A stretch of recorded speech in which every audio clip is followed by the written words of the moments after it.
Ain't no last calls here. Bar Talk with Jay. Welcome to Bar Talk with Jay. Welcome. One thing going to take this part to you by Dispose LLC. This is a great garbage company that can help you with all the needs with coronavirus, the trash you got piled up. You want to go? Call Dispose. Right. Let them take it away from you. Let them take that landfill away from you. And that way you can feel corona free. Yes. At Dispose. Yes. Now I gotta get back to the person been rocking with me now, going almost on 5 years, September the 17th. I gotta know how you're doing tonight, Craft. How you doing, big baby? I'm doing good, Jay. And you still doing smiling, good, Jay. man? Always good, man. Man, Life is good. Always smiling. Well, you know, that's the nature of life, man. I You're like supposed that. to smile, Jay. Well, you know, I really feel we do, and we need to be more polite to one another. Okay. We need to respect and see each other. Quit looking at the skin and say hi to somebody. Yes. Change your life instead of creating mayhem. I like to say it happens a lot. A lot of things that happen to me, but I noticed one time I opened the door, a lady was coming through, I had my door, kept it open for her, and she looked at me and she said, "Thank you." Great thing. I said, "Not a problem, ma'am." So I seen a guy coming up right behind her. Mm-hmm. I said, "Well, dude, you know, ain't no need of me walking out and let the door close on him. Everybody don't like touching handles." I had my arm up against the door, so I held it open for him too. Brother, looked me dead in my eye, said nothing. Ooh. Had nothing to say. Ooh. Now, we're going to talk about that tonight. I had to walk away with a still smile because he wasn't going to take my joy away. Right. But we all ain't doing right by each other. Yes. So, yes. Just want to make sure I said Ooh, that. boy, that's a great way to introduce our show tonight. And before I do, how are you doing, man? Let me tell you, besides that didn't even mess with my day, didn't even mess with me at all. Yeah. You know, through all the trials and tribulations that I go through with the business and everything, and I try to make sure it don't stress me, but I know it affects me because I care. Yes. Caring is one of the components that's always going to make you have something in you to do something extra. Caring. Woo, caring's a good word. I know for a fact that the love I got and the care I show made me start seeing things in more of a positive way when I see a negative reflection. Yes. Even when he didn't say nothing to me, I didn't have to say a negative reflection back. Yes. I was able to walk on and keep that smile, and the fact that I was trying to do a good deed. It might not work for everybody, but you know something, I gotta do what I can do. Don't see the negativity. Boy, I tell you what, you killing this show already, my friend. Perfect way to introduce ourselves. This is Bar Talk with Jay. My name is Craftmatic. This is my boy Smooth Jay. And of course, we are here to liberate your minds and soul with a great dialogue. We're going to sit here and have a conversation, and we hope that you can chime in from your seat, from right where you are, and participate.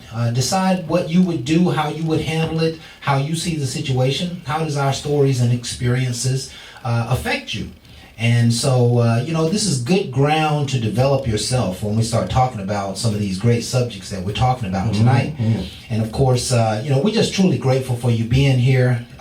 You know, we do this out of the kindness of our hearts. We just want to be leaders in our community and do something positive and just bring a good message. And you'll find there's a great message behind this subject. And hopefully an opportunity for you to learn and grow as well. Now, we always start the show off with a prayer. You know, Jay, if you wanted to... Man, no, I'm still waiting on the cash at me, man. Yeah. I'm falling short over here. You know, that's a problem, man. We ain't getting no money, man. Hey, I mean, they get the good blessing of a sermon, and then they don't want to pass it on. Now, you know, half of them ain't even made it to church. Half So, of yeah, it, you man. need to get the word where you can get it. Yeah, Or yeah. talk with JC, don't Yeah. stop it over here. Send some of that stimmy money. Yeah. Well, you know, money would be nice, man, but if money never came, I'm We still doing doing this it. right here. We still You doing it. know, this is our purpose and our passion, man, and we, you know, in some way, I think it's going to come back to us, Jay. I do too. And, you know, not to mention, I started looking through all the footage and the material for the stuff that we have done. You know, we got 300 and some odd 400 shows. Yes. And of course, there's a lot of gravy in there to be had. So I think we're going to do something magical with it. I think so. Let's go ahead and pray tonight. Yes. Tonight, we're going to pray over money. Because that's what our subject is basically around, money. And so, Heavenly Father, we just come to you right now, just thanking you for your awesomeness and your grace and your mercies upon our lives. We know that we are nothing without you.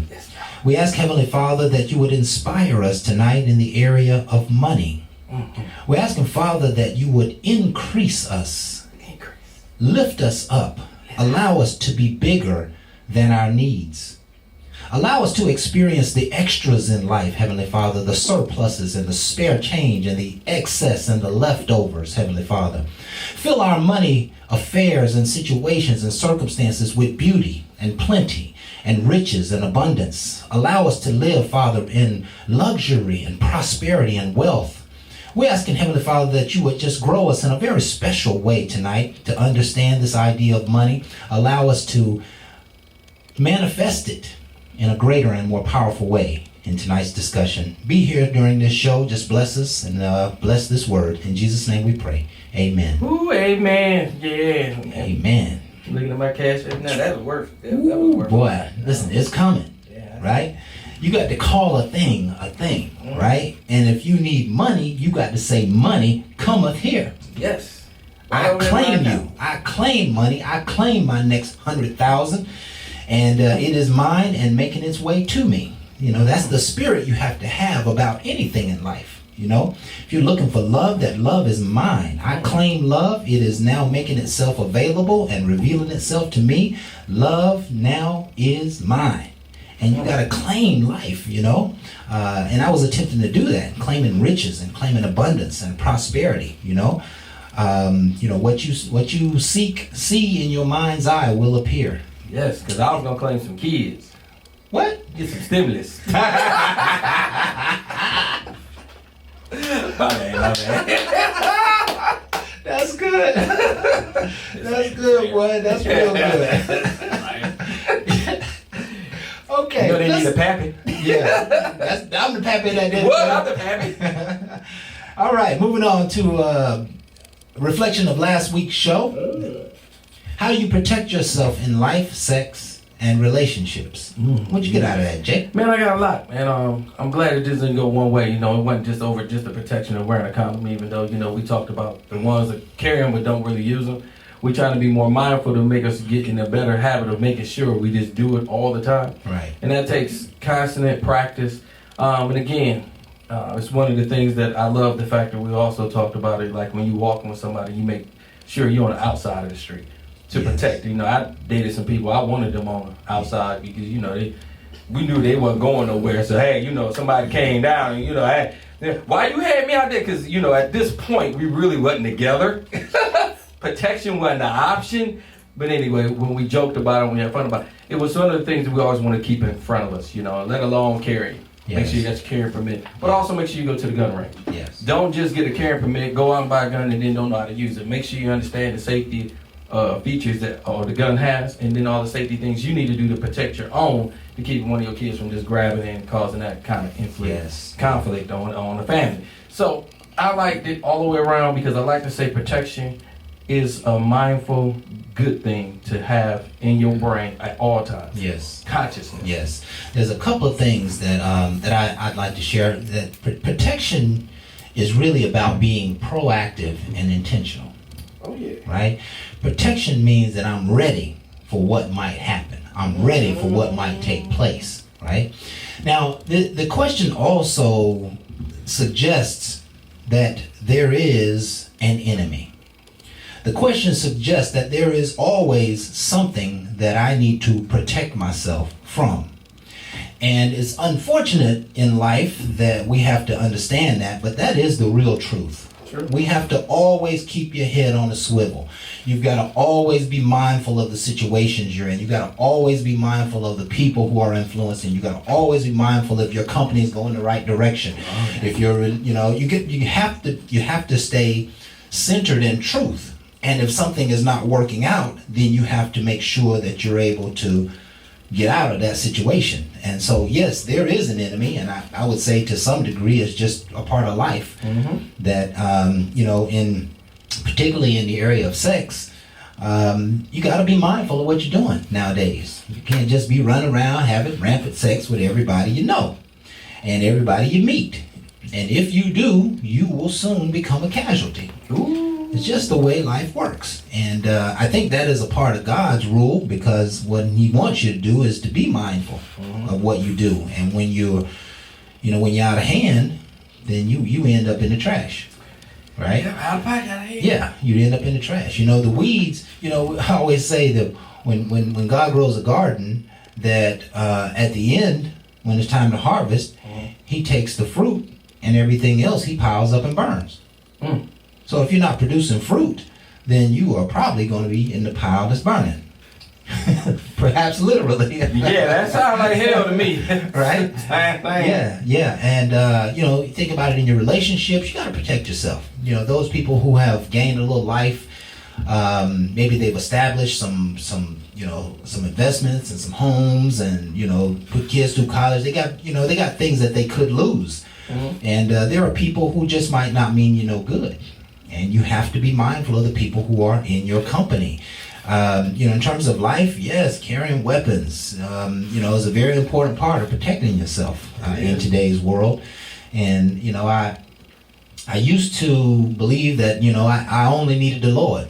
And I said, well, what if the Lord told me to get a gun and I didn't get one? So I might as well get one and make sure, I'm not going to pull it. But if I pull it, I'm most certainly going to use it. That's the way that goes. So it was a great show. We'd love for you folks to go back and check it out. A lot of fantastic ideas about protecting yourself and, theories and our opinions. It was really, really good and informative show. It just kind of wakes you up. It was an awareness type show. We are all over the internet: Facebook, YouTube, Periscope, iTunes, Spotify, Google Podcasts, and of course, Let Go and Be Back and Come Here. Come here. That'd be a good day. Hey, I might get it started. Come here. Come here. Yeah. All right. That's better than Tinder. Yeah. So please like us, share us, subscribe, share, and subscribe. We're just trying to be positive influences in the community, and I think some of this dialogue is good stuff. It's really good, wholesome stuff. Seems like everybody else is selling, just selling dreams, selling stories. They're just selling noise in a lot of cases, And what we want to do is we want it to be informative and therapeutic and helpful to your spirit and your mind, And I think that's exactly what this quote is going to do for us here tonight. Bart put this together, and it's amazing. It's amazing at sometimes the messages that she put together and how they apply so closely to our lives. So tonight's message goes like this: you will continue to suffer if you leave an emotion, if you have an emotional reaction to everything that is said to you. True power is sitting back and observing everything with logic. True power is restraint. If words control you, that means that everyone else can control you. Breathe and allow things to pass. Man, that sounds like a great saying. That's profound, isn't it? Because I'm telling you right now, I have some difficulties not listening to it. I'll be like, yes, I don't always do it. Yeah. It's something you have to practice and keep in front of you all the time. Because people try to push your buttons. Yes. People try to control you by your reaction. So when they don't see the reaction, then they got to find another way to do it. And to me, that's when they're wasting their time. And then I got them. Absolutely. And I'm controlling them at that point because ain't nothing you doing working. Yeah, absolutely. And, for some reason in the world, people have a tendency to maybe try to talk down to you. And we hear it. We hear the facetiousness. We hear the smart ass in your comments, And, what this message is saying is that, hey, people gonna say things off the cuff. They're only saying their truth, not your truth. And you can't allow their words to control you. You can't allow them to control your emotions, right? Particularly your emotional reaction. Because now you're always at bay. They know how to push your buttons. Right. They know what to say. They know how to get you upset. They know how to get you off your center and off your game. And you can't allow that to happen. And so true power is restraint, right? And restraint comes from knowing that I am bigger than what they say. I am bigger than what they think, right? I don't have to prove myself by getting in some verbal confrontation with them and telling them off. I did a Minecraft clip. Do you have to tell people off? No, you don't have to tell people off. The only reason you really have to tell people off is if you really care. Oh, okay. Right? I care. If you really care, you can tell them off. You can tell your best friend off, because you really care about what he thinks and what he says and what he believes, right? But anybody else, if they have no stake in the game, don't give them any stake in the game. Oh. Right? Doesn't really matter. I imagine there's a handful of people in prison who wish they'd have heard this message and could have embodied it.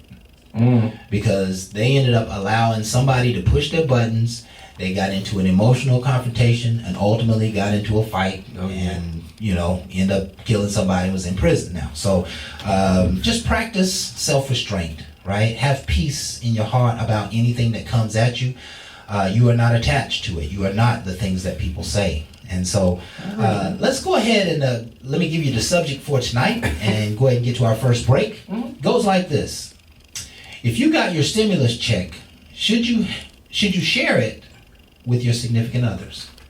I'm gonna talk about this without your back. You already know. Yeah, we hope you folks are enjoying the show. It gets better over time. We're here for until 9 o'clock. Yes, sir. 2 hours. Good stuff. Stay tuned. We're gonna be right back with more Bar Talk with Jay right after this.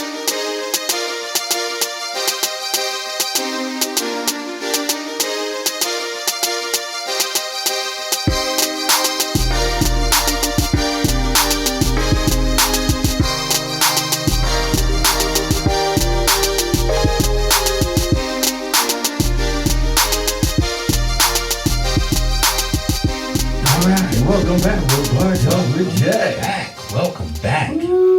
Man, we covered a lot in that first segment. Yes, we did. Yeah, we did. I love it though. I love covering a lot of material anyway because it keeps the show hot, exciting. Well, it keeps me trying to be woke up and keeping people enthused. Yeah, I got a feeling you got something to say on this subject right here. I'm just saying. Okay. I'm just keep it short, sweet, and to the point.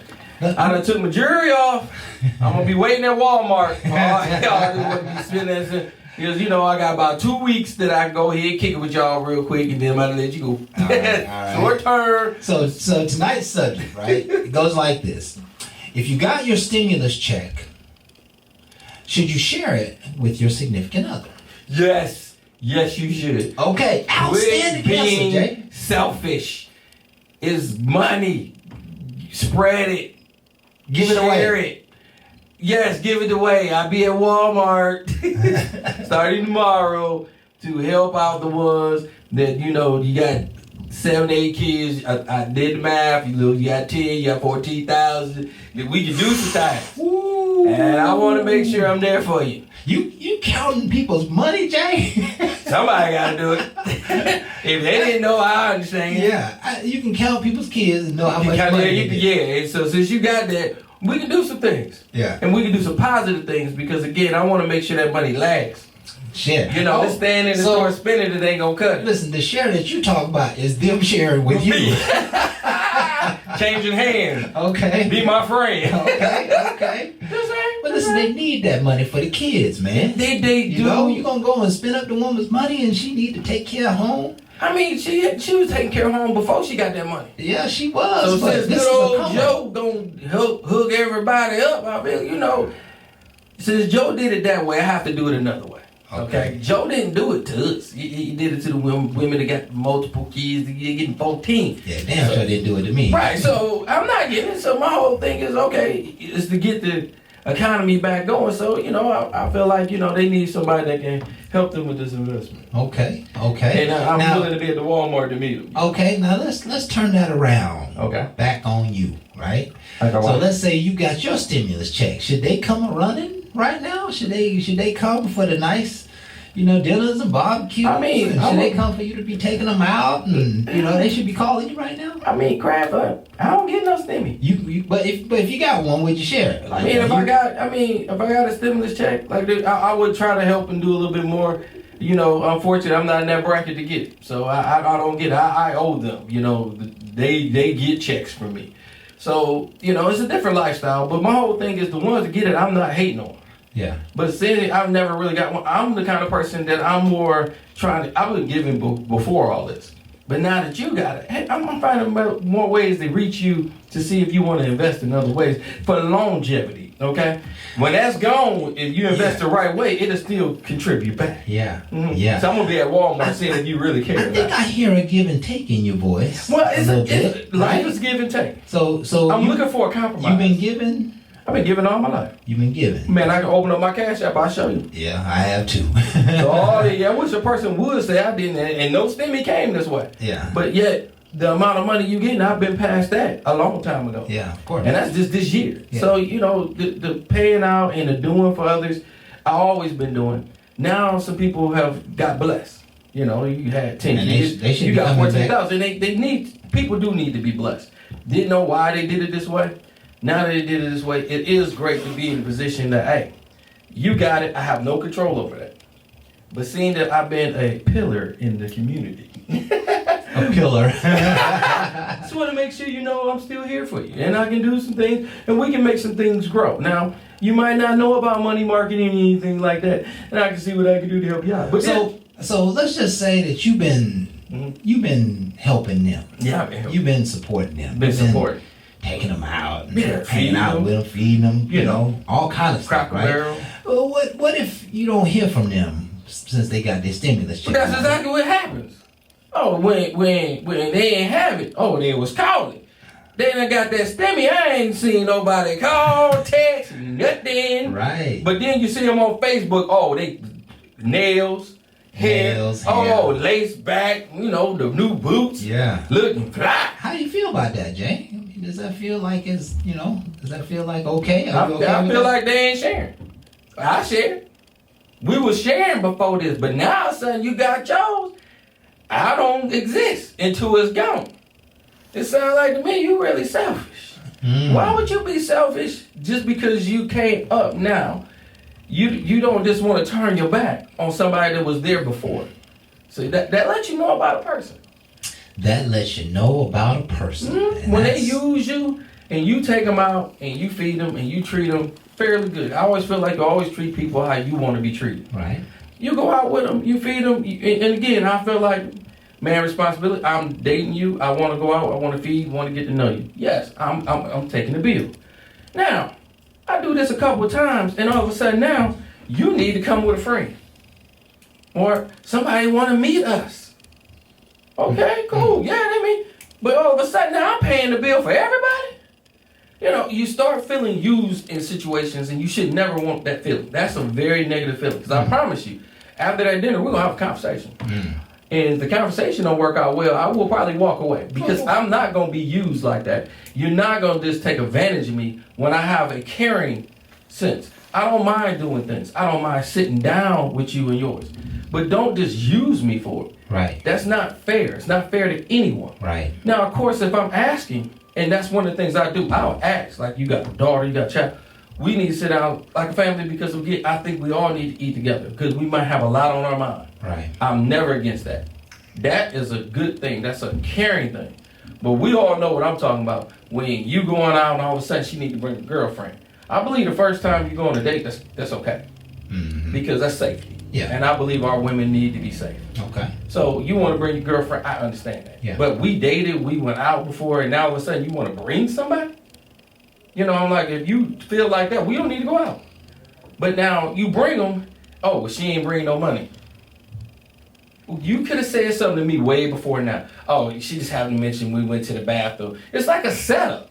Now, it's a setup. It's running game. And I don't like games like that because them kind of games cause relationships to end. And I say relationship, not monogamous relationship, just the dating the relationship. I don't even care to date no more of you showing me that kind of hand because that's what you're doing. You're showing me your hand. And that's a hand I don't care to play. And that's not a person I want to play with. We're not playing fair from the beginning. I'm already assuming what the end gonna be. The end goal ain't for me, it's for you. Right. And that's not fair. And that's why I said don't let a little bit of money make you feel like you're a different person. Be the same genuine person you should be. But if that makes you feel like you better, you'll probably be by self. Yeah. Just saying. Yeah. Probably be by self, right? And so that's a great way to start this discussion because there are those who seemingly won't share with you. Mm-hmm. There are those who seemingly they don't want to play on an equal and level playing field. Nope. And I think the world has changed quite a bit. I think especially when it comes to the dating scene that women are taking men out. And I'll be at Walmart. I'm letting you know where I'm gonna be. You gonna let Powder Spring Road, yeah. Buy you some Buy toothpaste, you West deodorant or Connecticut. something. You know what I'm saying? Standing out there, Bar Talk with Jay on. You can see me. You know, pick me up. You know, behind me. You know, I'm affordable. Yeah, yeah. But it does tell you a lot that when somebody, they lean on the shield, as we used to call it in my fraternity. They lean on the shield, and then when they get they come up, they ain't got no love for you, right? And it happens, and it has been happening since the history of mankind. It's the way people operate sometimes. And we talked about earlier, recapping protection. You got to protect yourself from those people, because those people will take and take and take and take and never really want to give. Why they don't want to give, I don't know. They don't have it. They're broke. They're selfish. Yeah, it's broke or selfish, pretty much, right? Yeah. Keep it all to themselves, and then they always want to use the excuse. You don't look like you need nothing. I mean, I'm glad I show you that I have a lot of things, but I always want care. I always want somebody to care for me. Yes, care is so important. Yes. So if you don't do nothing more and you don't have it, show me some care. Show me some concern. Show me like, hey, I got this. I don't know if you really need anything or not, but I'm just reaching out to you. That means a lot more to me, because I might not need your money. Okay? Right. Your money might not be needed here because I make mine. Right. My whole thing is show me that you worthy to be with me or around me. I don't feel like I need to be with any and everybody, because everybody can't hang with me. They don't think like me. They ain't going to motivate me. They ain't going to move like me. My circle is getting smaller and smaller because people's brains stay where they're at. Yes. I wanted to expand. I want to be around a person that can move me, motivate me, show me some different things. I don't want what they want. I want to know their drive to match mine, so I can keep my motor running. Right. But yet they still want what you can give. Right. What you can give. Yeah, it's really a giving thing. And have you ever had an experience where you felt like she was only there because of what you could give her? All day long. Tell me about that, Jay. It wasn't a great.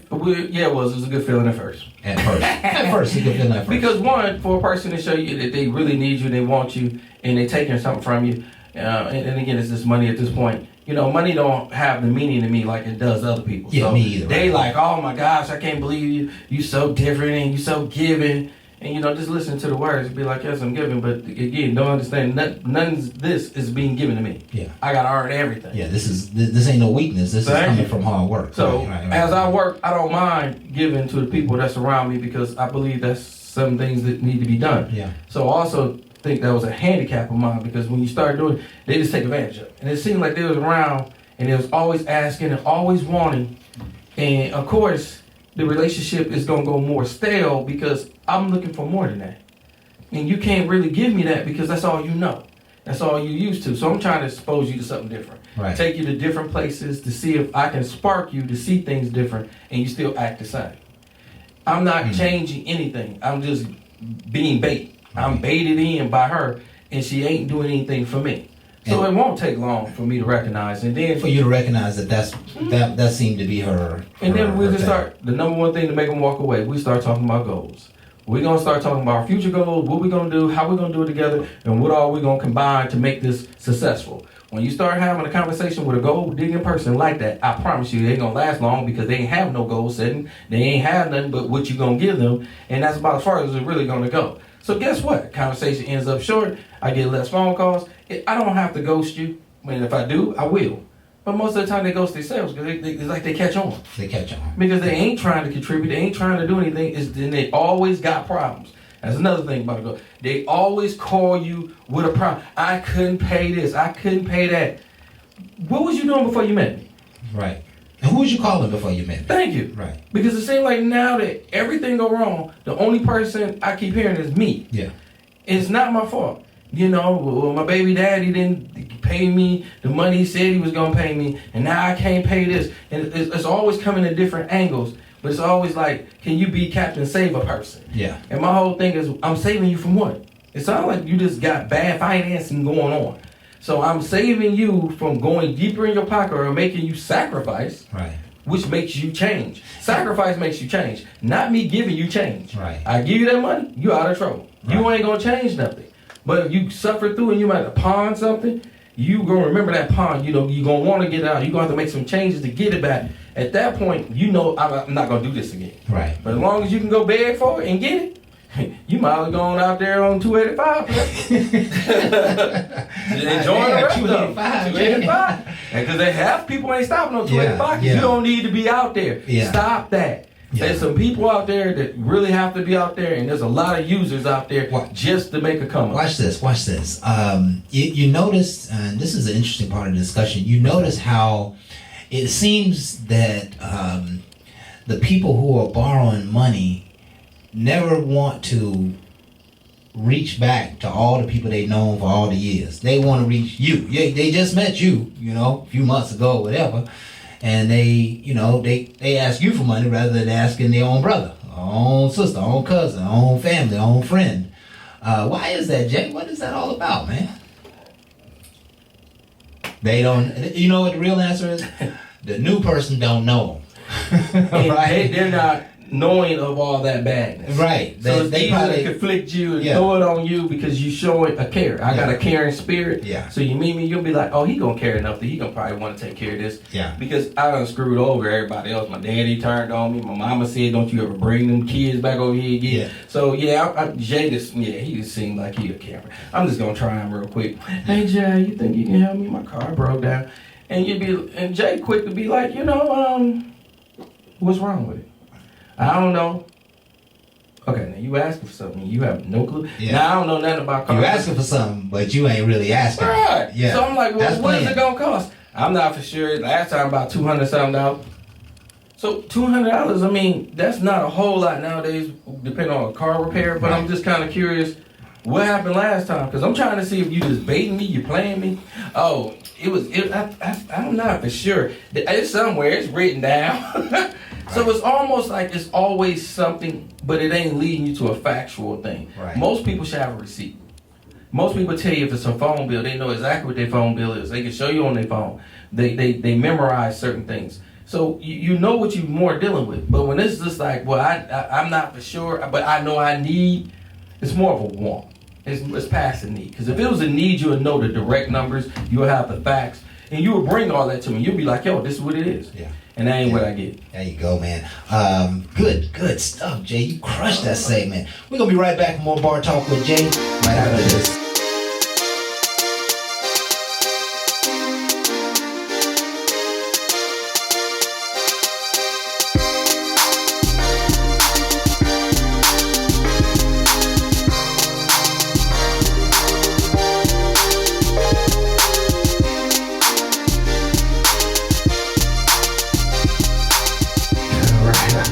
Welcome back to Bar Talk with you. Welcome back, man. I love That's a crazy commercial. Yeah, man. it was. Crazy always commercial. is. I love the energy, though. It's just so much energy, bro. Poked up and hyped. That's what I always liked about it. Yeah, that's awesome, man. Awesome.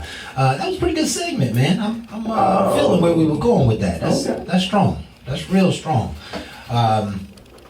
Because there are people who you never see until they need something. And that's the saddest thing in the world, man. Just to come around just for that.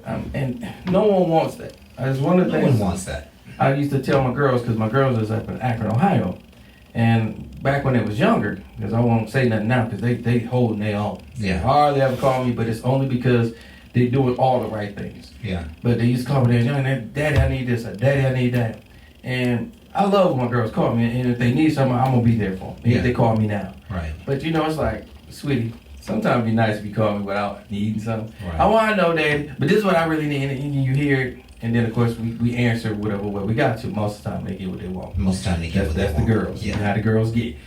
So I mentioned it to them, and it took some time. But through time, I noticed they would call and just check on me. And what I did notice the first time, they'd call and check me one day, and then they asked me for something the next day. I'd be like, okay, I'll call that one. Right. And then through time, it was really just to call and check on you. So they was able to catch it where I really wanted it to be. I wanted to be more of a check. I'm not just a check. I'm a father that cares, that want to make sure you're good. But when I see that you're not calling me just for that, I'm more anxious to call you and more anxious to help you. Yes. Any way I can, from advice to money, because I can't take money with me. Yes. Okay? So if my girls need it, I don't want them to run to no man ever. Right. Okay? I want us to work it out. Yeah. And then they work it out with whoever they might be into But I want us to be a unit. Yeah. Where it's us first awesome. against the world. When it becomes to these other guys that want cookies and everything else from them, they know they got a foundation here. Yes. They don't gotta just depend on them. They know family's here. So come here. Here gonna take care of you. I'll be your bank. I'm your Huckleberry. Come right here. But Jay, I just want to commend you on being the father you are. It's very difficult to have a relationship with kids that are afar. It ain't easy. It's not easy. And you have made several attempts, even since I've been in your life, to make sure that they feel nurtured, to make sure that you spend time with them, to make sure that you talk to them and call them and you post and stuff and all kinds of stuff. So, when it comes time to ask, you have nurtured one another, right? Mm-hmm. They called and checked on you and made sure you was good, especially when you got sick or when you was down with your back or whatever. And you called them and nurtured. Now sharing the stimulus check is easy. All day long, Right? and I would Because tell you, I know I'm in a caring environment. I'm with someone who has like intentions, at least pure intentions. Is one of the words I like to use. They're righteous intentions, and they're not necessarily to run game or to set you up. They're about love. man, totally. And we always want to help the people that we love and care about. All day. And sometimes they don't know how much we want to do for them. We oftentimes can't, but they have no clue at what we want to do for them sometimes because of the nurturing and the caring and you being my family or being my friend, being my lady. When you care for somebody, you want to do all that you can for them, And what I like about mine is, one of my daughters got 2 kids, the other one has none. Pam said that ain't happening. I feel sorry for Charles if he ever tried to do that, because she made that very clear. That ain't what she want, that ain't where she going. She might change her mind later, but it ain't gonna be her daddy change her mind. It's gonna be my baby. She gonna do that on her own. Right. But Jazz, the loving one, the first one. Now Jazz is like, yo, I got mine, and she looks after him, and like when she get her stimulus, I don't have to call her and be like, what you doing with her, nothing. She always look after them. She always take care of the kids. If one of them say, run me my money, they gonna be waking up. Yeah. Daddy, guess what I had to do? Or I won't even call. She would just call Daddy, what? Because she already know. They always been in my best interest. They daddies would never do as much as she want to do because she's always that mother nurturing person that's always going to make sure their best is going to be in front of them regardless of whatever they say. Yes, I like that. And that's the small conversations we have, because if they do anything to make her mad, she want to talk to me to calm her down. Right. Because she all about them children. Yeah, that's and see, I really want to turn this conversation a little bit to money. Okay. And so I think it's a great place to start because, when those stimulus checks come in, they can make a great difference. Yeah. They can be a one-up. Maybe you're living from check to check. A stimulus check might cause you to have a little leeway. Mm-hmm. They may cause you to be able to do something. So I'm just going to ask it open-ended. I got a few ideas here, but just for the sake of dialogue, what should people be doing with their money, with their stimulus checks right now? I would say anything that could be, let's go with the PPP loan. If you got a small business and you do the PPP loan and it can be forgiven, I would say make sure you stay with the criteria of what they're asking for it to be forgiven, number one, instead of trying to pay back a loan at a low interest rate. Do the things that it takes to get that loan paid back, so it should leave you with enough that you can start doing more things that you wasn't able to do. Normally, it's investing. Yeah. It's looking at property. It's looking at ways to make money faster, or not necessarily faster. It's not always a fast flip, but it could be a flip, because you're going to see the investment when you get that property, and then, of course, if you buy it at a lower price. So it's a good chance you can start doing things that you wasn't able to do.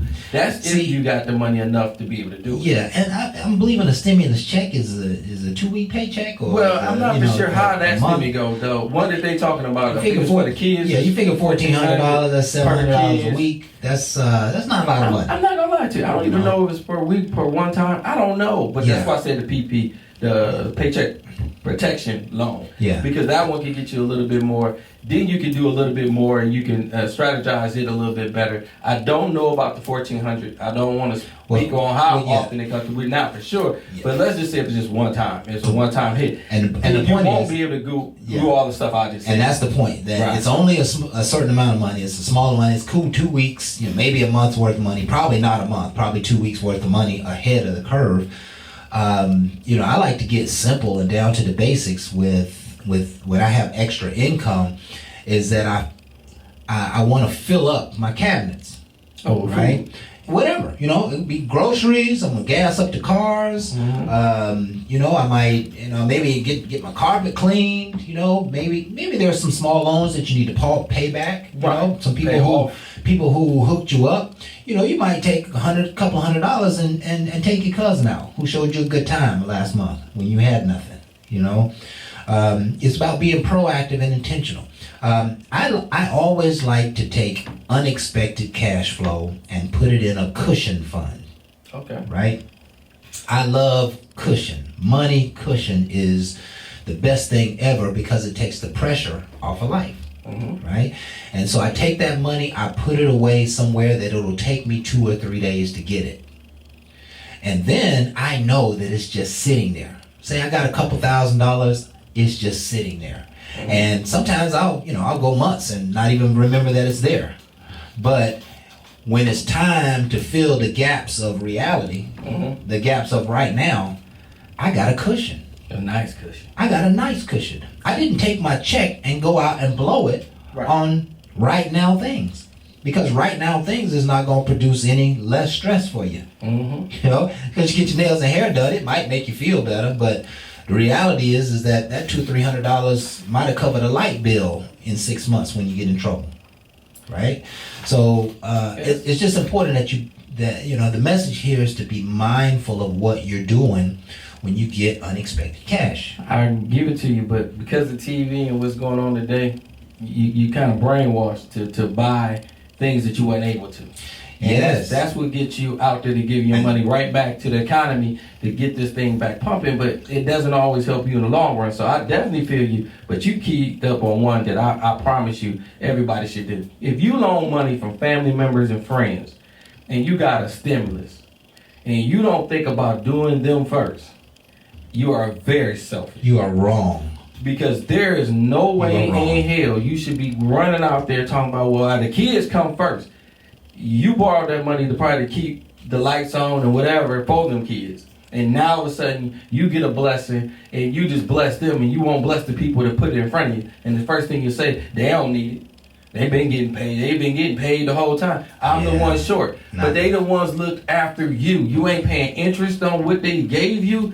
All you got to do is pay back that whatever it is. They're not even sweating you about it. And they might bless you and say, don't even worry about it, but at least give them that option. You get the option, I'm going to do that, and then I'm going to let them know, I ain't got enough to pay you back, but I'll pay you a little bit. Do you know, you can't imagine how many loans I have forgiven because people were attempting to do the right thing. I've done that. I've forgiven so many loans. This young lady, she wasn't even my lady. She was my roommate's lady, my frat brother, right? Okay. And, we had been chopping it up, spent a lot of time over at her crib, kicking it and eating dinner and stuff like that, the 3 of us, 4 of us. So she went through something. I don't know what it was, but she needed like $800. I'm like, $800? That's a lot of money. Now, it's a lot of money. I always keep a nice cushion. So, I don't know, prayed over it, and God was like, yeah, help her out, And so I gave her the money, and she handled her business, and nothing changed. She still invited me over, and we had dinner and hanging out with my boy and everything. And it seemed like what she was expecting to happen never happened. And so she kept having to call me and say, Stace, I ain't got your money. I haven't forgot you. I just want to let you know. And, here it is like 3 months later, the money ain't came back. And I started having empathy for her because it seemed like, every 2 or 3 weeks she was calling me, reminding me that she owed me. Right. And so in the end, I never even talked to her again. I just let it go.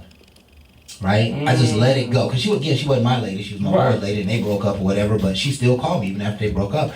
And so, a loan can be forgiven if you're doing the right thing. But you can't get a nice fat check and not reach back to the people who was in the gap for you. Right. Did she, by chance, did she have any kids? I mean, how she look? Was she fine? No, she didn't have no kids, and she wasn't fine at all. I don't know why he liked her, man. Hell no. She was ugly and had no damn kids. Well, she was, she had a cute face, but she was a big girl, Oh, man. Yeah, she was a big one. Oh, because I was about to say she had a kid. She got that stimmy. You should got paid back. She was sweet, she was sweet, you know what I mean? But I don't know what he liked about her. I guess she was a peach.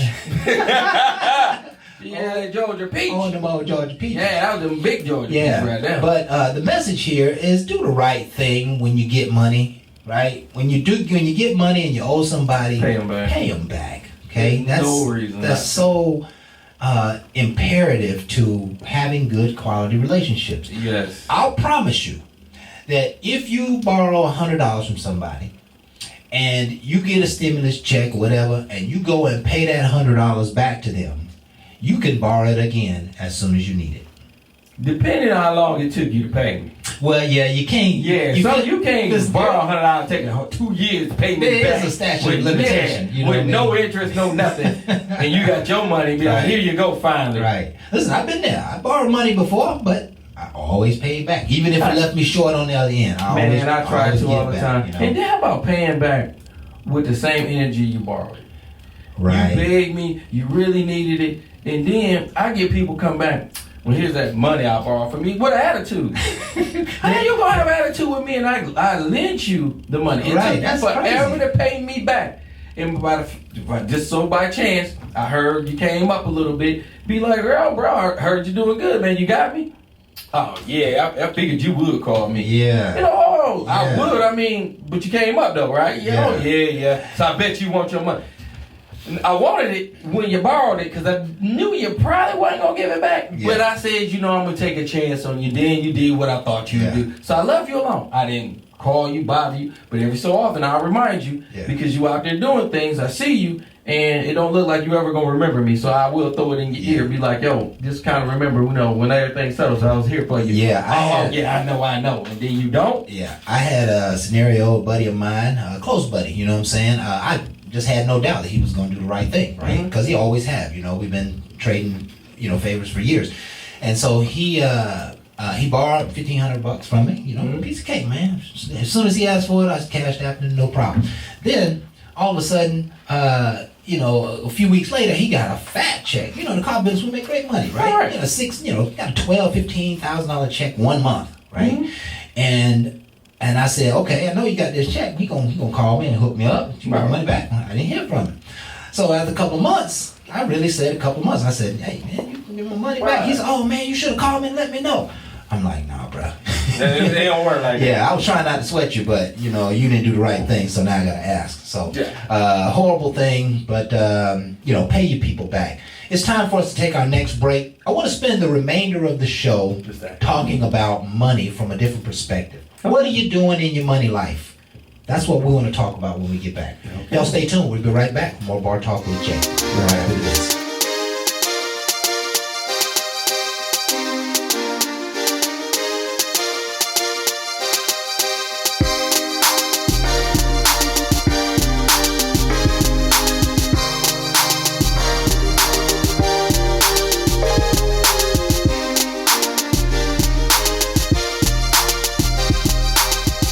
I had some other things coming up and I didn't want to leave that person stranded, and I gave more and they was good, and then I end up short, and I had people to go to. I didn't want to go to nobody, so I sacrificed through that to start learning to say no. I actually didn't borrow from anyone. I said, something, I'm gonna find a way to make this happen because I gotta stop doing this, and that's the only way it trained me. Do you remember what you went through last time? Yeah. That wasn't easy. You had to struggle through because you did this for everybody else, knowing these things were still coming up, but you wanted to be the man. Now where it got you, it's got me to saying no. And that's what teaches you to say no, is that you have to experience some hardship because you helped someone. And now you're like, hey, I'm not willing to deal with that hardship because I can't count on you to follow through. Wasn't even Right? Ain't no need of me going into struggle mode when I know you ain't gonna come through for me. Hello. Right? So that's a very, very interesting point. So tonight, again, we're talking about if you got your stimulus check, should you share it with your significant other? And we've kind of talked to the idea the stimulus check is not going to be a ton of money. It's not like you're getting, $40,000 you can go start a business at. You're getting, $1,000, $2,000, maybe $5,000. There's some people who have several children, maybe getting 6, 8, 12 grand. The question I want to discuss the remainder of the show is what is our money life look like? What does our money life look like right now? And what are we doing? What should we be doing in the area of money to grow it, to manufacture it, to nurture it, to protect it, to lift it up? What's some key things that maybe strategies or tactics or agendas that you have for your money life, Jay? One of the things that started putting my money on auto pay, bill pay, where I automatically start seeing it come directly out my account. So I start looking at it like that. Instead of just all the envelopes coming in, I try to do pretty much online compared to all of it coming in mail, but some still mail, so it's fine. That's good. And I just make sure I add in it. Then I start strategizing what goals and plans I have. I got Bar Talk with Jay. I got to see what all I got to continue to pay into it to make it thrive. So I have to make sure I have a cushion because there's new things to come out and I want to be able to get them. I'm a gadget guy. So if there's something that can help the show, I want to have it, so I have to put money to the side for it. And then I got Dispose. Now with Dispose, I have a business partner. So I got to strategize, and I try to make sure we got things always coming and try not to over spend and also get new accounts. So I'm constantly battling finances, but also I'm looking for growth. So now with me, I was so happy to be able to say, hey, I want to get another new truck. I got the one vehicle from you. I was going to go get me another one from you because the business was going good enough where I could. Then I started realizing I ain't been in that truck a year, like you was telling me, keep at least a good year and keep your payments up and then come back. Well, you get happy, you just want to do some things. Well, I noticed, why do that and I can hold on and help get another truck that can go on the road to make more money. Stop looking at me and look at my vision for where it could be, where I might be able to pay a truck off in cash. Right. I have to change my mindset. Before, it's just doing it one way when I'm starting to see new ways to do it. Yeah. And that right there, donating the truck I have already, that I have to get it fixed. Okay, why have 3 vehicles? I'm one person. Right. Now donate that to the company, you know what I'm saying? Get it fixed on their expense. Now I have 3 vehicles, but I'm only driving 2. But I still have one in use, and I still have a title to it, so I have an asset. So when it comes down to things I can sell, I own several, not just paying on them. So changing the mindset. Changing the mindset. That's so powerful, Jay, because that's ultimately where we need to go in this discussion for all of us, me included, is really changing the mindset. One of the things I really like, the very first thing you said was auto bill pay. Mm-hmm. Right? And how many discussions have you heard where somebody's trying to help you get your life in order? This is a great way to get your life in order. Put your bills, you know how much money's coming in, you know how much money's going out, put those bills on auto pay. Yep. And you don't have to let the creditor take the money out of your account. You can tell your bank to send the money to them on a certain date. Right? So that you're always in control. Maybe you might need a week cushion. Maybe you might need to not pay that bill this time this month. You can hold up that transaction, use that money, and then get back in the game. But having an electronic, systematic way to pay your bills can do a lot for money management. Right? Because you're going to know that, hey, when I get paid, I got to have a certain amount in that account. Yep. Right? Now you're thinking bigger. You're thinking for the whole month. You're not just thinking from paycheck to paycheck. You're saying, hey, there's $1,500 going to come out of this account. I got $1,800 in there. I ain't got to worry about it for the next 3 weeks. Nope. Right? And so that will give you some leeway. And the other thing is that people oftentimes get in trouble in their credit because they're making late payments. You have the money. The money's going to be the same rhythm, the same rotation every month, unless you're doing something to interrupt the schedule. You're going out blowing a bunch of money 1 week, and 2 weeks later you're going out and blowing a bunch of other money. You're spending money you shouldn't have, shouldn't be spending. You're out eating $100 meals when you know damn well you got a bill coming up and all of it's not covered in that account. The point here is that I'm encouraging you folks and all of us to understand where you are. Understand your current situation. Sometimes people are running and racing, paying bills and doing stuff, but they haven't calculated the whole equation. And everybody should have a drop dead number. Here's the number that makes my month, right? Here's the number that I gotta make every month. Or here's the number that I make every month. Let me take out, all the bills and expenses, and let's see if I got enough to start doing something with. Something that I can start getting ahead with, okay? And sometimes getting ahead isn't necessarily doing a big major project. Sometimes getting ahead, I mentioned earlier, getting the carpet clean, right? Painting the house. Maybe you hire a cleaning service to come in and just do a dazzling clean, for the house for a week. Maybe you got to buy a new set of tires. Maybe you need a new pair of pants, some new work clothes. Maybe you need some new shoes. But the point here is that in your money life, there are things that just have to be taken care of. And you don't want your shoes to tear up and then you got to go buy a new pair tonight. You want to be able to have cushion for life. That's a big one. Goals and plans for money. You mentioned that, Jay. You should have a goal. Every month you should have a goal for what you're going to do financially. And sometimes that's I'm going to invest into a business. I got so much money I'm going to invest into this business. Sometimes that means I may need to take some courses, or go back to class, or get a certification. I have an interest in becoming an automobile broker. And so, I'm going to have to drum up the money to make sure that I can go take the class. I can pay all the fees. I can get the license. I can get the office building that, I need to go and lease an office building that's got right space. I need to become the auctioneer and all that good stuff. So I can take money with a plan that I'm going to become an automobile broker. Okay. Right? And so every month I'm working toward becoming that broker, whatever it might be. But money really doesn't work without a plan. Yeah, believe me, I know. It never really it seems like it doesn't go anywhere if you don't have a plan. Because it's so easy to take that stimulus check, walk into Walmart, where you expected to spend $100, $150, for example, and you just go crazy. Mm-hmm. And you wind up with a cart, maybe 2 carts, $300-$400 worth of stuff that you didn't need. Mm-hmm. If you had a plan, you wouldn't have picked up that pressure cooker.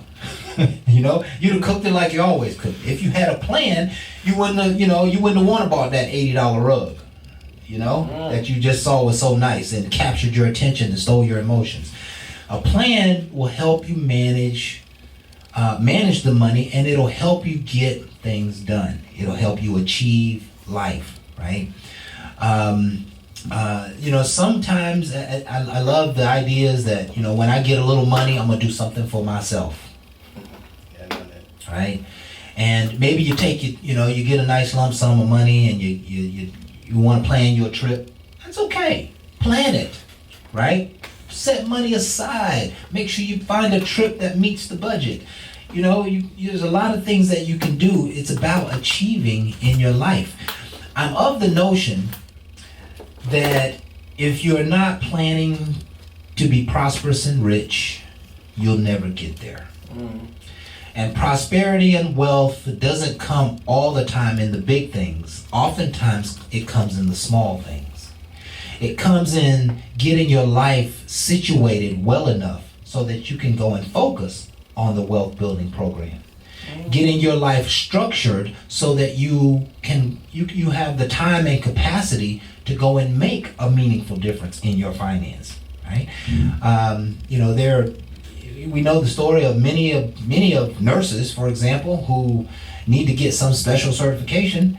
they'll work their job, they'll go and grind, but they'll go and take them extra night classes, and they'll go and get them extra CEUs, and they'll get that extra certification, and it'll add another $10, $12, $15,000 to their income. Right? They're planning for wealth. They're planning for prosperity by the things that they're doing today. And, you know, it's just so important that we send a message that we got to get ahead. I like to say it like this.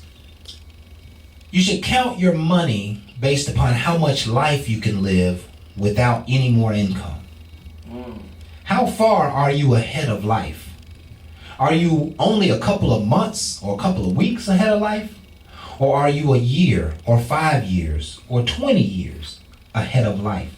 That if you didn't have any more income, you could live like this for the rest of your life. You could have this lifestyle and you could keep moving forward. That requires you to think forward. And discipline. And discipline, right? It really is the whole bundle, right? It really is the whole bundle. And I live my life that way. I could go and buy a car. There's 3 or 4 cars that I'm in love with. I absolutely want them. I absolutely can afford them. But I will not allow myself that luxury until they can become my toys. Okay. And so I drive my little Camry, and, you know, I keep tons of cash flow. I'm never worried about life. I'm ahead of life, right? But I'm not going to go and buy that car eating up my cash flow because I need to be, you know, I need to send some message to the world that I'm a baller. Right? And that's a lot of times what happens, you know. There are some people who just like high quality stuff. There are some people who just like nice stuff, and their whole life is filled with nice stuff, right? They don't just go out and, you know, they got a mediocre place and mediocre clothes and mediocre house, and they go buy a car with a payment that, you know, keeps them car poor. They look good. Right? They look good, but, you know, but it took their cushion away, and it took their extra capital to be able to go down and get that business license application done. Go down and buy their first supply for the product for the business. You know, the hot water heater broke, and now they don't have the cushion to go ahead and take care of that. They really wanted to get the house cleaned up before the holidays. You know, no money for that. No money for that. Because they went out and over invested, and they weren't thinking about being ahead of life. And so, you know, a great notion here is to just find a way to get yourselves ahead of life. And that means planning your money so that you always have room. You always have extra. You always have the surplus, the spare, the excess. You have leftovers. And you can use those leftovers to keep building your empire, right? Whether it be a small empire or a large empire. You know?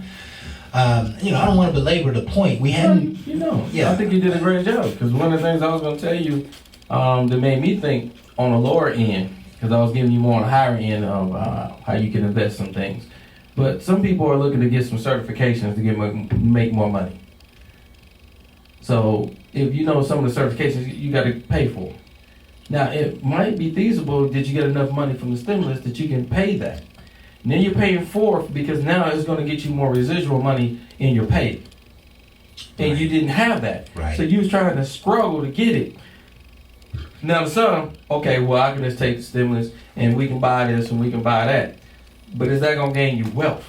Right. And most of the time you're just thinking about, no, but you know, we had these old booty back TVs and I get a couple flat screens because they're cheaper. I can get flat screens throughout and we'll look better. Okay? Right. My whole thing, keep the booty backs. They still working. Yeah. Keep the booty backs. Go ahead and get certified. Pay for the certification. That might have cost you, I don't know what the cost is, so I don't want to throw numbers out there. But it might have cost you your whole stimulus with a little bit more. Yeah. Okay? Yeah. So now you lost the stimulus to that. But once you take that class and you pass it, now residual money comes in your There pay. you go. Listen, Now you got more options. one of the things that happened to me several years ago, I'm sending lots of money to my daughter for college. Okay, I'm sending $300-400, and I'll do this quick, boo. I'm sending $300-400 extra on top of the other stuff that I'm taking care of. And so she said, "Dad, I want to take this certification so that I can get my, I can be an EMT." Okay. And I thought to myself, okay, baby, I'm going to be able to put up this cash, but I need you to relieve my monthly bills a little bit. She said, well, as soon as I get the certification and get the job, I should be good.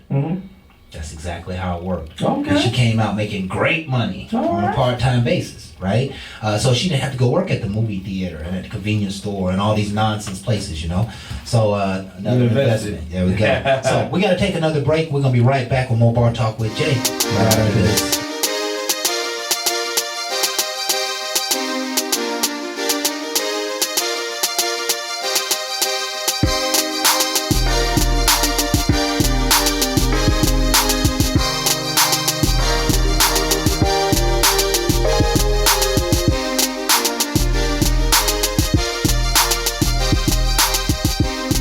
Welcome back with Bar Talk with Jay. Welcome back. Woo-wee. That commercial crazy. Boy. Yeah, it was. But we got to get back to it because again, I know they didn't think all this was coming from the stimmy. I thought they knew I was gonna clown the whole show. But again, it's not always about the clowning. But the whole thing is to keep you laughing and keep you motivated to let you know. We're trying to stimulate your minds because we want us all to do better. Right. Just like I started the show, I told you I held the door for somebody. We need to do more of that.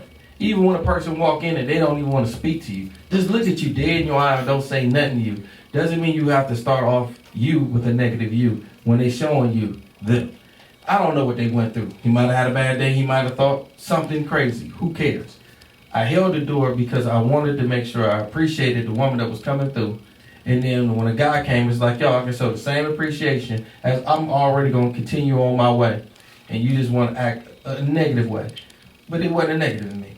It was just the fact that you didn't even speak. And that's what I don't like about what's going on with people of color. We want to say Black Lives Matter, but we all need to look at each other and stop hating. Stop saying to ourselves, what is he up to? What is he doing? And realize we all fighting this war. We've been fighting it for a long time. So stop playing. Let's grow up and realize we makes the change. That way we transition into Black Lives Matter by showing we matter, showing we care.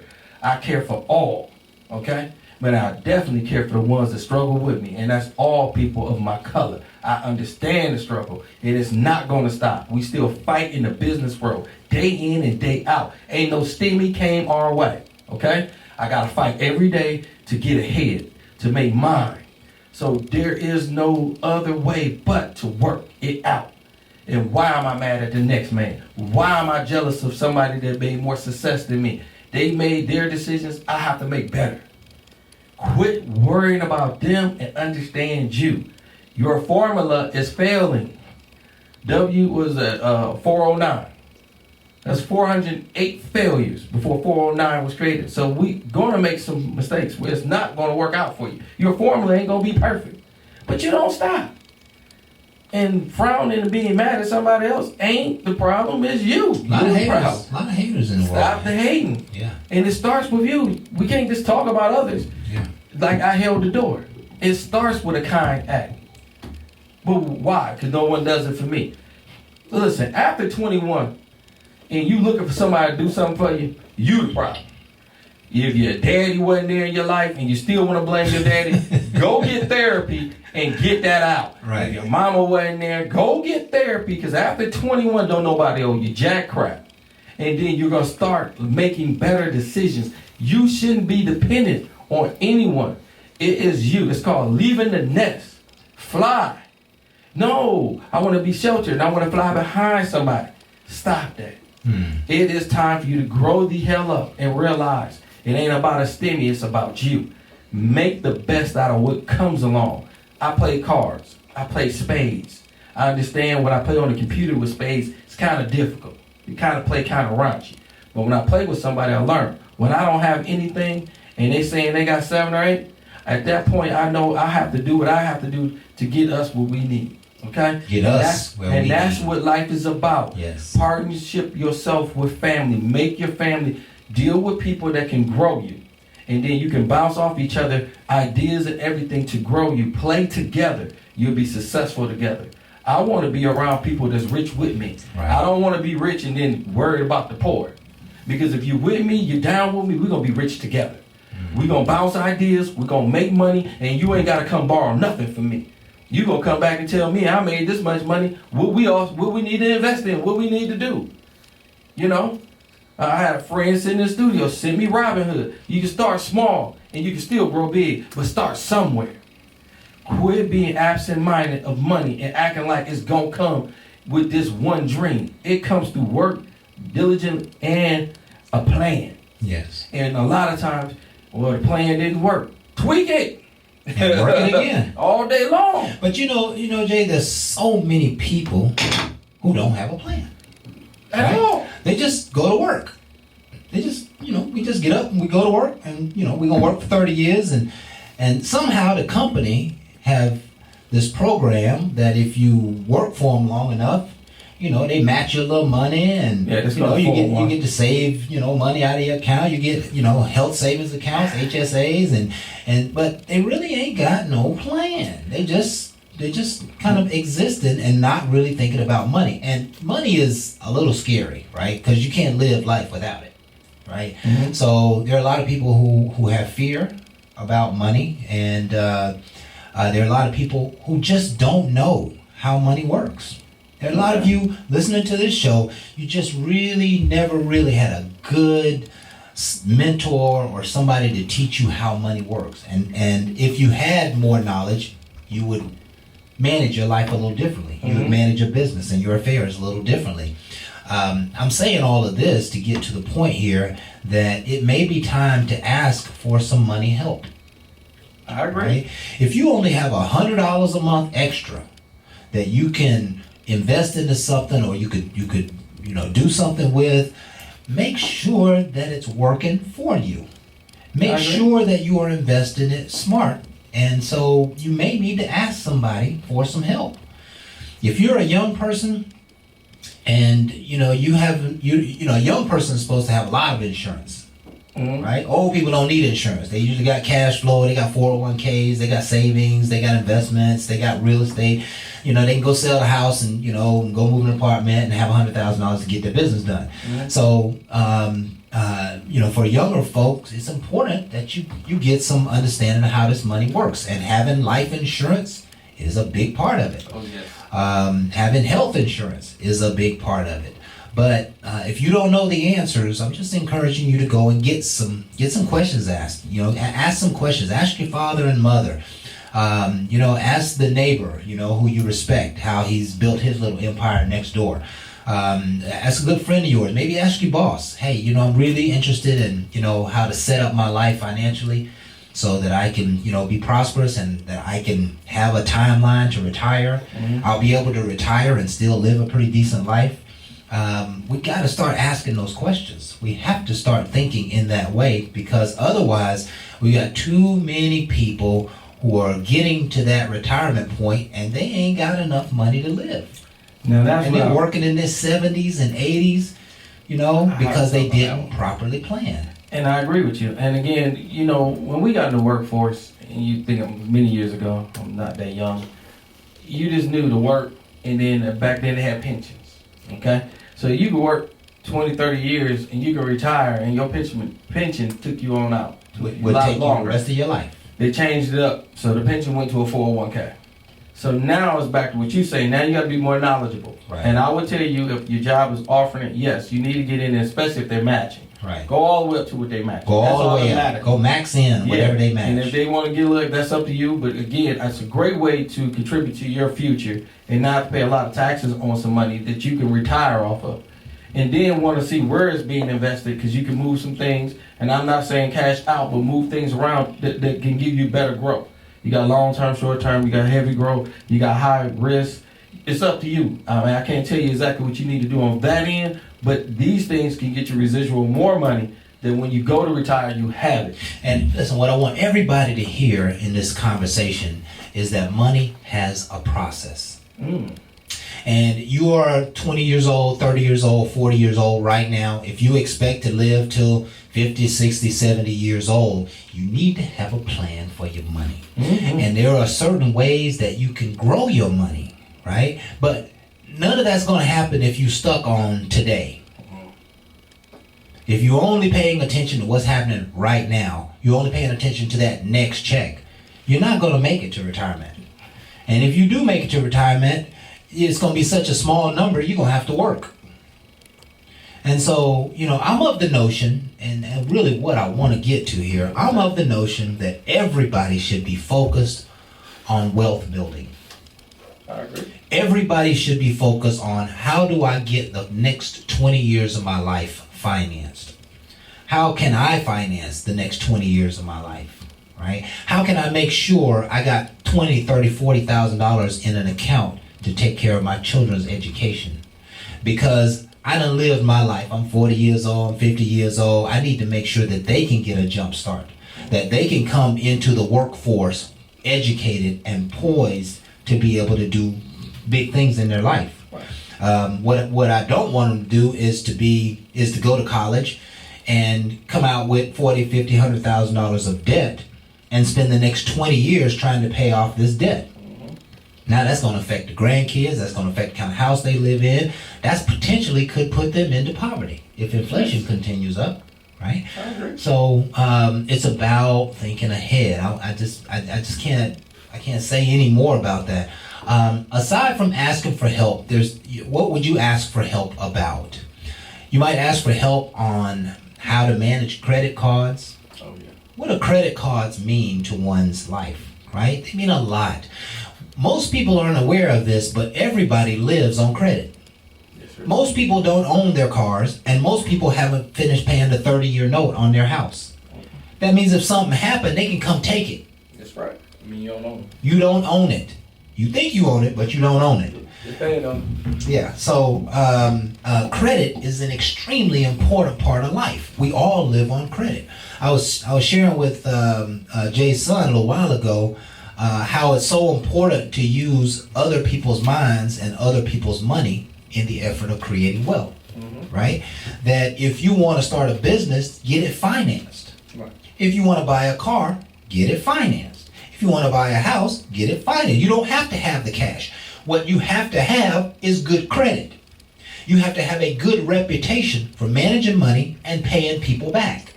And if you start that early in life, you'll find that the more responsible you are, the more money people will want to give you.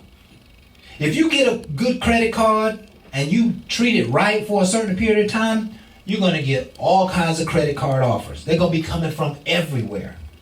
By the time you're 40, 50 years old, now you got $10,000, $20,000 limits on your credit card. You could be having black cards, diners cards, all kinds of stuff. And those give you miles and frequent points and, all kinds of stuff. So learn to manage your credit. Ask for help in the area of credit. One of the most, I guess the craziest areas in finance that I deal with every day is cars, right? People are getting raped in their life by transportation. People are spending, if you got bad credit and you go buy a car tomorrow, you're going to have a high interest rate. Now, the people that sold you that car, they very well may have did a good thing for you. They got you in transportation so you can go and get your work done. But because you had bad credit, you now have to buy credit. And the way you buy credit is high interest rates. So you buy this car, you buy it at a high interest rate, the payment's a little challenging, but you do it. And you do it religiously and you make the payment on time, 12 months, 18 months. It is very important that you get out of that car in 18 months. Because if you don't get out of the car, the interest is going to cost you more than the car. People are being raped by keeping cars and high interest rates way too long. If you put your car payment on electronic payment and it makes 12 perfect payments, when you get to that 12th or 13th perfect payment, go find a dealership and trade out of that car. Because when you do, you kill that loan. You kill that 18% interest rate. Now you can get 9 or 8 or 6. But you're going to get a hell of a lot better than what you had. If you borrow $15,000 and you have an 18% interest rate, you're going to pay nearly $20,000 of interest on a $15,000 car. You pay $35,000 for a $15,000 car. That's happening in almost every home in America. You have to be mindful that these are depreciating assets. And when they depreciate, you have to turn them over. If you don't turn them over, they're costing you big money. Not to mention, if it gets old, it's going to put you down, and you're still making a payment. High payment. Right? So get some help in the area of transportation. Figure out how to be. That's the second largest purchase that you ever make in your life, and I see so many people making that mistake. You've got to pay attention to the things that are going to create money, and you got to pay attention to the things that are going to take money from you. Well, I agree. Right? And so I love that discussion, man. It's time for us to take a break. We're going to come back and close out our final segment with a bang like we always do. And so you folks stay tuned. We're going to be right back with more Bar Talk with Jay right after this.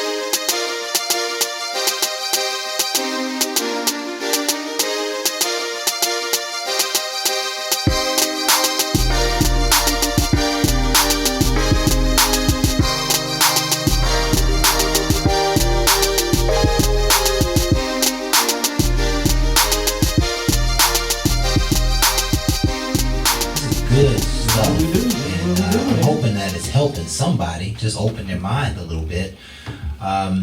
You know, one of the things that I recall was I ran a business out of my living room for many years. Right. Nearly 10 years. And very successful business, very successful business. And my wife was a housewife. Okay. Homemaker, and taking care of the kids and the house is a full-time job. Mm-hmm.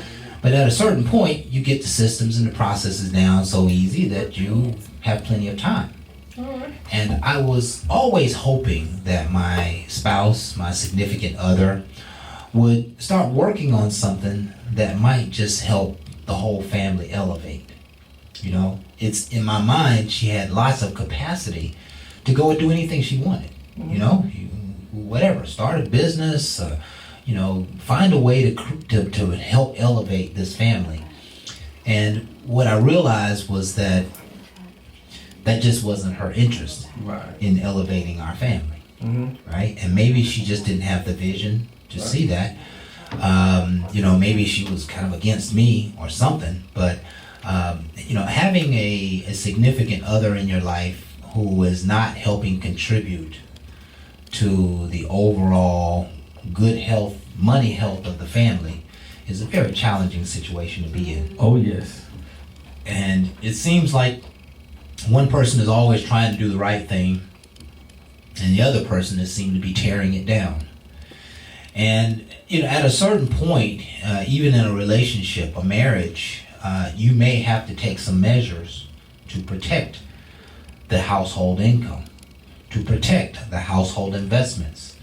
And I don't know what this is meaning to some of our audience here, but if you're with an unequally yoked person and they're really tearing down the vision, it may be time to ask if they're the right person to be in your life. Say it again. We talk so much about relationships, and we haven't really talked about relationships that much here tonight. Oftentimes it is the significant other that keeps the entire family down. And, there comes a place where you have to say, okay, this is not going to happen anymore. You're not going to blow all our money on this, and you're not going to do all our money on that. And, we're going to start putting, $200 a month over here in this account for us or for the kids. You're going to have to make some bold statements and some bold stances in order to protect your money, in order to protect your home, in order to improve your house's, your family's situation. What you laughing about, Jay? I had to laugh, man, because you was mentioning this. I had to go back to when I was married. And I know when we started off, we struggled together. We was young, fresh out of high school, dated forever. So when we got married, we struggled together, and we was together. And she was another housewife, but my kids was fairly young. So when she started working, she always worked fast food. She always worked low-end jobs. And one day I was picking with her because I got nothing but jokes. I was like, yo, I'm tired of this low-end. you worth and make more money when you realize you on a lower end. You need to be on the supervisor. You're always talking about them, but you can do what they do. But they ain't really got nothing open right now. Listen. Always an excuse. Yeah, just go in there and apply yourself, because, again, you come complaining and you can make some fixes and change. Right. I only had to say it to her like once or twice, and she went in there, and the next thing I know, she became a team leader, then a supervisor, and next thing you know, she came to me and she said, "There's a manager position open." Now, I was a manager. I'm sitting there like, okay, I got a real beast on my hand. Now, that she want to be a manager, I can't stop you, girl, if that's what you want to do. And then she started becoming a manager. So it became a competition. We was doing things and making money. And she didn't become a person to spending my money until I was making her mad. Anything I didn't do. Oh yeah. Let me tell you, she put hers to the side and mine went out the door. She was like, since you doing so good and you don't want to do right and you doing this, no problem. Man, the kids of mine had Jabos, they had the flyest clothes, and I come home and I'm seeing all of, it ain't no birthdays or nothing. She just went shopping, they got all this. She never just spent it just on, she even bought me some stuff. That's why my closet filled now. Yeah. She bought me, so you can't say nothing, but you paid for it. You paid for it. Oh, you paid for it. Is You that- like, is what that happened to your right? money? She was like, oh, you didn't seem to mind when you was out there with boys having fun, so you shouldn't mind these gifts, because she made sure she laid across the bed. It's a hell of a thing to get punished with your money. Punish! I'm talking about Kraft.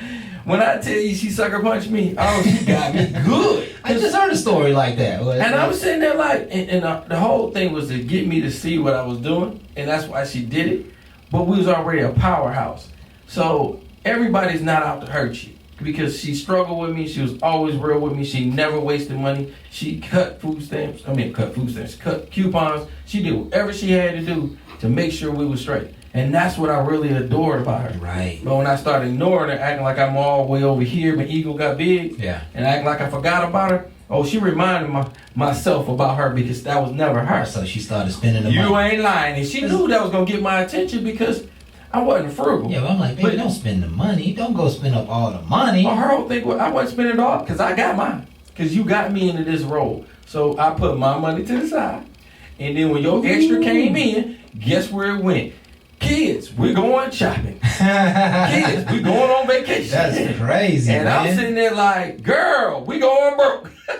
And she looked at me like, well, you wasn't worried about that when you was doing you. And hard. You don't seem to equal me. You know, hell no, that because you get mad with me, you can take my last 30 days of income and go and bullshit around with it. Bull. Just because you got access to it. Ooh, Only thing I boy, can that's tell a tough you one right there, to this man. very day, if y'all think I'm playing, anybody that know me should be able to tell you. If you go in my closet, I got 3 closets in this house. This house got 6 bedrooms. Yeah. 3 closets got my clothes in it. And I gave a lot away. I'm telling you, clothes galore, shopping all the time. Like the Joneses, ain't had nothing on us.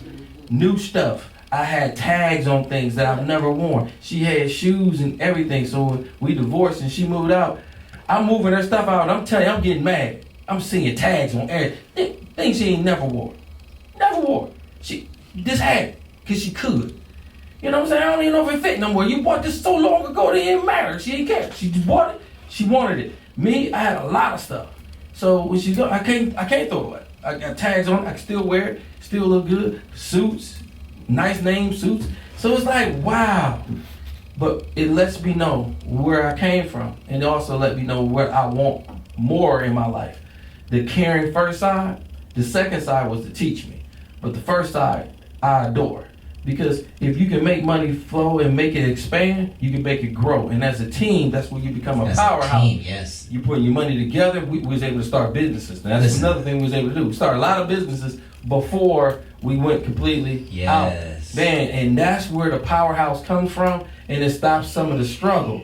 I long for that, Jay. I long for a team right in my own household. You know There what I you mean? go. That's where it needs to be. Start a business together, you know, with your significant other. That's gotta be fun. You know, Man, I love no doubt. business. I love business and marketing and sales. You know, I'm just one of my favorite things, my passion. And of course, you know, that's how I made all the bread I ever made. But you know, that togetherness, that unity, that common goals, that those are the things that can allow you to truly build wealth. You can hold each other accountable, build wealth. You can hold each other accountable.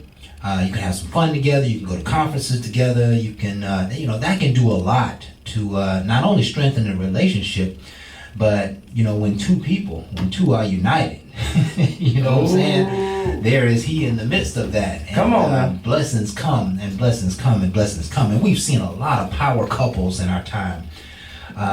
Even if you just think about your own grandparents and their marriage and their struggle and how they grew up, and they built homes and sent kids to college and bought motor homes and did vacations, and they did all kinds of stuff because they just had that teamwork, and they were looking out for one another, and they were taking care of one another. I mean, that is just that's got to be the greatest relationship ever. Yes. And I truly long for that. I don't care if I'm 75 when Mrs. Wright come along. We're gonna start a business. We're gonna get some common goals.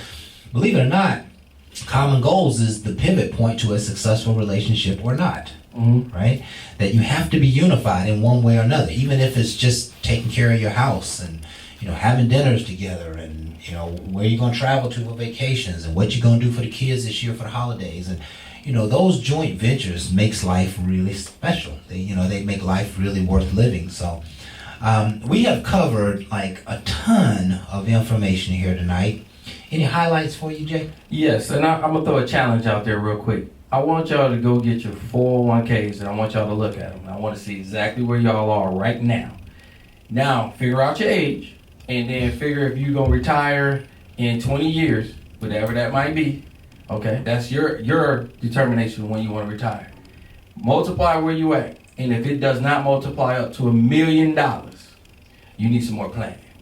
Because when you retire, you need to have about $1 million behind you to make sure expenses, your house should be paid off, but just in case it's not, you want to be in more of a comfortable state, because medicine, hospitalization, all that's going to go up. Yes. So I say $1 million. Now, if you want more, you should get more. But bottom line, let's go with a standard of small. So you can start seeing what you might need to do to offset that. So you're not waiting on that day to realize I can't retire. Right. I want you to be proactive. And the fastest way you can do it is starting to see what are you doing towards that. And that's going to be your 401k. Not going to be your Social Security, because we don't know if that's going to be there or not. But your 401k should be. So let's expand it to make sure it's enough there that we can sit back and say, hey, at this point, I can retire, because when this age and I'm going to retire, I have enough. Yeah. And that's the plan. Yeah. And there's, if you get to the point and when you're making the assessment, it's a very simple assessment. You may need to go ask your HR manager or director to help you do that. But it's a very good exercise, because it'll tell you exactly how much you need to put in weekly or bi-weekly or monthly in order to hit your goal. Thank you. Right? And it's so nice when you can save money and you haven't touched it and you haven't seen it. It hadn't come in your hands. It just comes right out of your check and goes right into the purpose for life that you want it to. Your 401k savings, whatever. Mm-hmm. Once you get to that point, you realize that, hey, I'm not going to have enough to retire. Or I'm going to have to work an extra 10 years beyond my retirement number. And that may be the time to start a business. Why not? Start a business. It ain't got to be something that you like. It ain't got to be something that you're necessarily passionate about. It's got to be something that produces revenue, that produces income. And perhaps it's going to produce income for many years to come. Right? So nice. One of my, one of the older guys was mentoring me one time. He was always talking about real estate. Mm-hmm. And he said, man, if you get you 1 or 2 pieces of property and have that, and get them paid up or paid off, or let the renters pay for it, that's income forever. You're going to have income forever. And so if you can build your credit, go and get you a property, make sure that property can produce some income. Now you got residual income. Yep. Right? You're going to have to figure out what you're going to do if your 401k is not going to meet the standard. But I'm encouraging everybody to start a business. There's just so many opportunities and so many ways to make money in this world now. From your own living room, it's just ridiculous. I agree. And if you're not making it and you're not trying to make it, you really are not applying yourself. How what Big Worm says, Smokey, I don't believe you're applying yourself. What? I think you just smoking at my product. Yeah. Exactly. There's only 4 things you can do with money: spend it, save it, invest it, or give it away. Waste it. Yeah. Stop spending it and giving it away. Start saving it and investing it. Come on. And the other half of the equation, and we kind of close out with this, that This is big, right? This is big. And I didn't even think about it this way, but our money does not belong to us. Our money belongs to God. Okay. And God allows you to have a certain amount each month or each lifetime or whatever. Okay. And as long as you are a good steward of His money, more shall be added unto you. You'll never see poverty days if you do the right thing with His money. Right? You'll always have food on the table. You'll always have a roof over your head. You will always have enough money to live prosperously and take a trip and go eat a steak that night, or go get your hair done and go get your nails done. If you use it right, He'll set up provision for you to take care of your kids' college. He'll set up provision for you to pay off that house before you retire. He'll set up a process where you can have income coming in just to have fun with. Right? This money thing is not ours. We have to be good stewards of what God gave us. And if we are good stewards of it, He will nourish it and He will multiply it and He will grant us our kingdom right here on earth. Yes. And we can never forget that. We got to make sure that we know that money is a spiritual idea. Right? Money is God in action. And when God moves, money moves. Come on now. And so you need to be leaning toward His presence, and He'll multiply your life and your prosperity exceedingly. Yes. And I don't think there's any more words we need to know other than that. And so we're going to go ahead and close out our show with that. This has been Bar Talk with Jay. My name is Craftmatic. This is my voice, Jay. And we just simply been here trying to liberate your mind with some great dialogue. We hope you've gotten some good stuff out of this show. We have many shows to go to. Please check us out all over the internet. We are here every Thursday, Facebook Live from 7 to 9. And we want you folks to come out, like us, subscribe, share, subscribe, share, send it to all your friends and family. And just continue to be a part of this this community that wants to nurture your spirit and produce nothing but positivity in your life. And so we love you folks. We thank you for being here with us. And with that, we are out. Ain't no last calls here. Bar Talk with Jay.